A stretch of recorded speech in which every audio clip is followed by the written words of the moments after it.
This is a quick tutorial of how to remove the compressor and change out or remove one of the shims on the compressor clutch. This may help temporarily fix AC that is not working when the vehicle is sitting still or it is at a lower RPM. In this case, this van does not have cold air until the RPMs rise to around 2,000 RPMs. So when you're in stop and go traffic, you'll notice that your AC, which is cold at speed, is really warming up. There could be other causes for this. This is just one of the possible solutions. You may also need to replace the compressor clutch assembly as well. This will get you started. First thing you need to do is remove the wheel. I believe that's a 19mm socket. Here's basically what you need: 19mm socket, a couple of different ratchets, a 3/8 and a 1/4 inch ratchet, an 8mm wrench, a 10mm wrench. If you have ratcheting versions of these, this will be a whole lot easier for you because they're straight and then they just speed up the whole process, as well as 8mm sockets of both sizes and a 10mm socket. You'll need some brake cleaner. So the first thing you do, of course, is take off the wheel. And the reason you're doing this is to make sure you can actually get to the belt tensioner. Remove the wheel and then go up underneath here.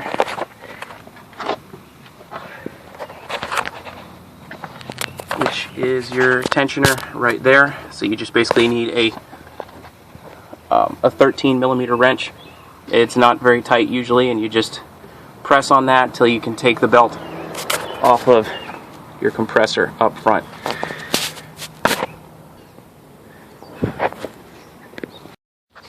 Once you've taken the belt off, use an 8mm wrench to remove this refrigerant filter dryer bracket, and that way you have the flexible line on both sides, which allows you to then move the compressor around.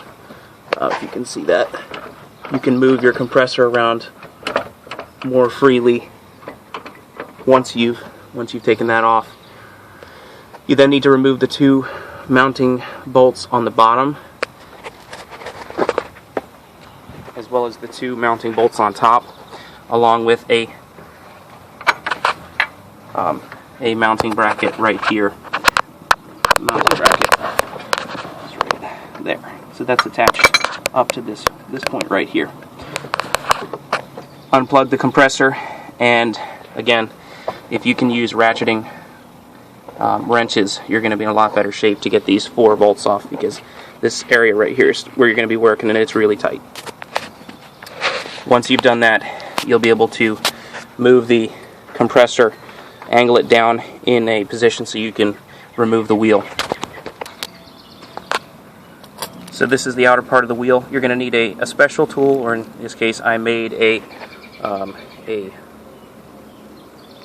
special tool with these brackets, using some spare nuts and bolts that I had laying around, and that way you can slot these into the hole right here and then remove the 8mm bolt that's in the center.